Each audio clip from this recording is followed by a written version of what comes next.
The news programme. Scotland is to vote whether or not they want David Cameron executed.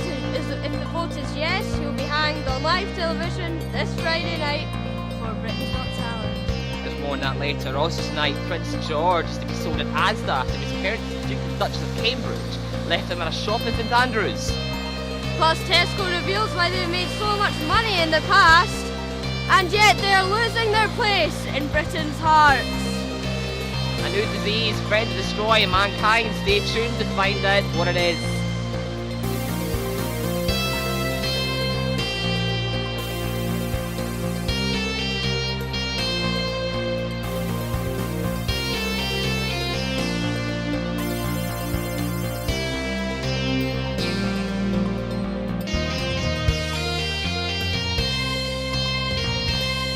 The news programme.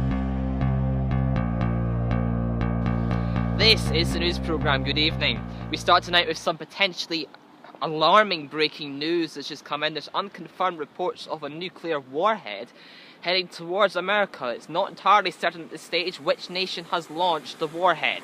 Joining us now is our Warden Andrew Shoesmith, who has on short notice been found walking near the sea. Andrew, tell us more. It's a really horrible story to have to report. As you can see, I'm still on holiday here in beautiful Scotland. My knowledge is that international radar have picked up an object emitting harmful radiation. It's heading for the American city of Aspen in Colorado. Citizens there have been told to evacuate immediately in specially built shelters. You talk of these shelters. Have the US government prepared for such an attack? Ever since the Cold War, there's been instilled fear in American society that their lives could be wiped out at any time.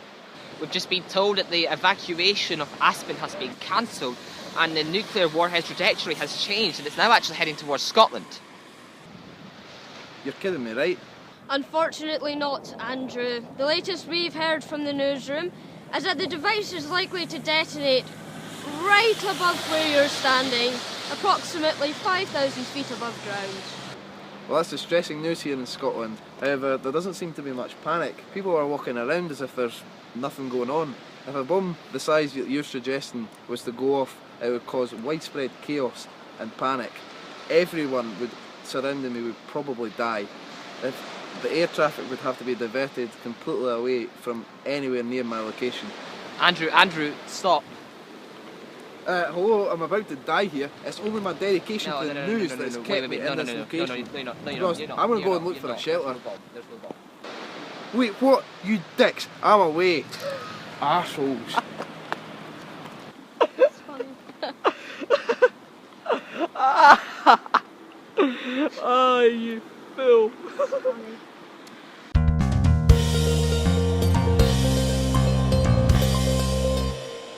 Tesco have told this programme today that cats are crucial to their success. The proverbial Tesco cat now exists in over 80% of their stores. Local managers say that it has the key personality which attracts customers. I'm now joined by our economics correspondent Peter Cade, who is standing outside a former Tesco store whose cat died and later forced it to close itself. Peter, tell us more. This is a store in ruins. Despite weeks of protesting and campaigning to keep the store open, Kirkcaldy's Tesco has closed permanently. Its cat died in 2014, presumably of old age, which led customer levels dropping to its lowest ever, which prompted bosses in London to halt trading here. Exactly how bad was the trading in store? Here, Tesco's income has dropped by over 99%.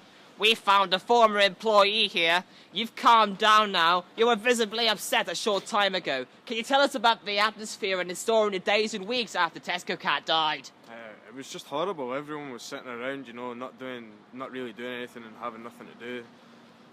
And of the loss of 200,000 jobs, how does that affect the economy of the local area? There's only 50,000 people here. Peter, what are you talking about? I'm reliably informed there's 200,000 employees at Tesco.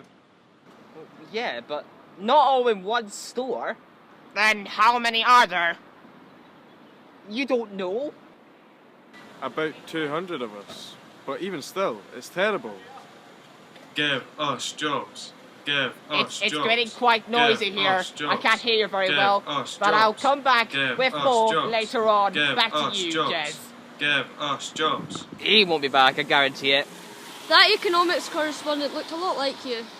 Yeah, probably because it was me. How? Well, it's easy, all this teleportastic physics and stuff. Okay, that's enough. Thank you very much.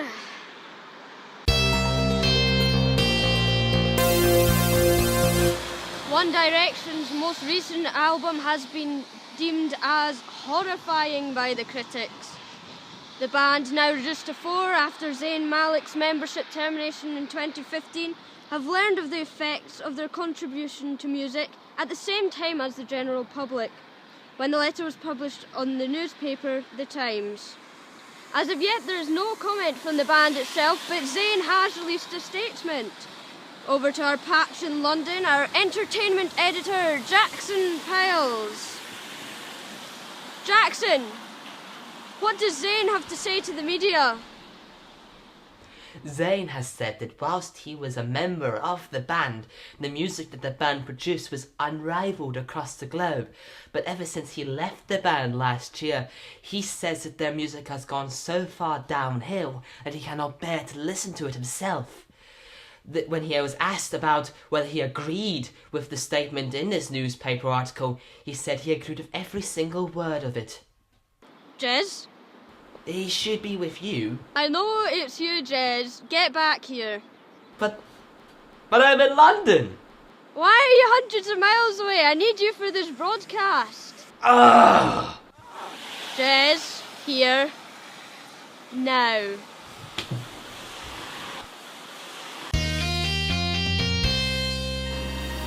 Time now for the weather forecast. I can't say I've done this before, so wish me luck.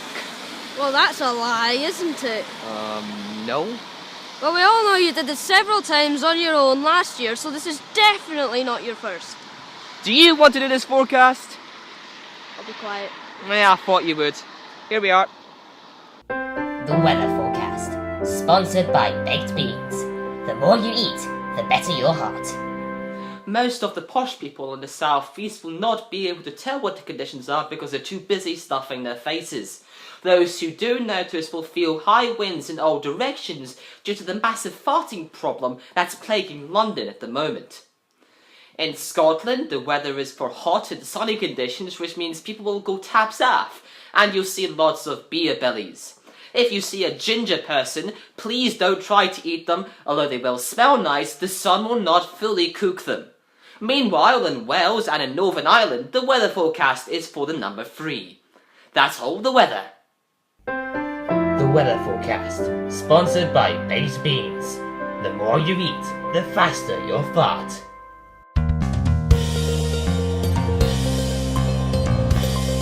I've gone on the road to create this report on playground swings. Swings. Fabulous swings. Small swings. Big swings. Baby swings. Swings with roundabouts. Swings in a park. Wood swings. Swings in the woods. Adults and children alike, we all love swings. I guess that's about it. Jeremy Pestle for the news programme on a swing.